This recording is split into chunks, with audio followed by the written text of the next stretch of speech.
So for this standard, I'll be explaining how you can use the molarity equation to solve stoichiometry problems. And I'll be using problems 14 and 15 from the unit review.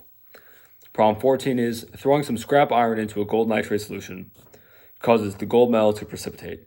And it's asking how much would a 0.5 molarity gold nitrate solution, how would that react to 224 grams of the iron metal?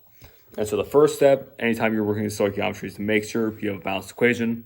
But that's already done for you. So I would take the 224 grams of iron, divide that by the 55.85, which is its molar mass. Then we'll times that by the molar ratio. And for this problem, I'm using the left side of the problem, which has 3 irons and 2 gold nitrates. And since I'm looking for the gold nitrates, that would be on top. So overall, I would be multiplying by 2.43, or 2 over 3.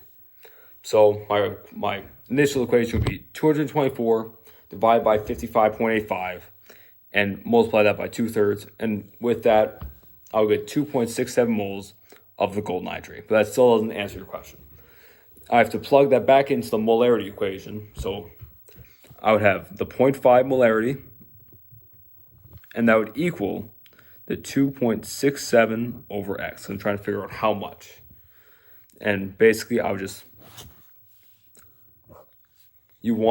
so you have 0.5x, and that would equal 2.67. And since you're trying to get x equal to 1, you would multiply both sides by 2 to get x equals 5.34 liters of gold nitrate. And for problem 15, when you use which states, when you use 25 milliliters of 4 molarity hydrogen chloride to reduce hydrogen gas, how many grams of zinc does it react with?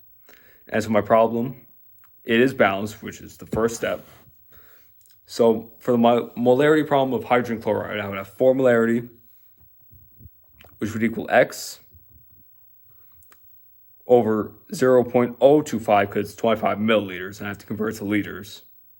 And so basically, I would multiply the 4 times the 0.025, and that would give me x to equal 0.1 moles of hydrogen chloride. And so then basically, I would take that 0.1 moles of hydrogen chloride and multiply it by the mole ratio. And since I'm looking for the zinc, I have 1 zinc and 2 hydrogen chloride on the left side, which is the side I'm using. I would put the 1 over the 2, and 0.1 times 1/2 will get you 0.005 moles of zinc. But I'm still not done. So I have the 0.05 moles of zinc, and I have to multiply that by its molar mass, and that will get me, what is the molar mass of zinc? 65.38. And the final answer will give me 3.27 grams of zinc.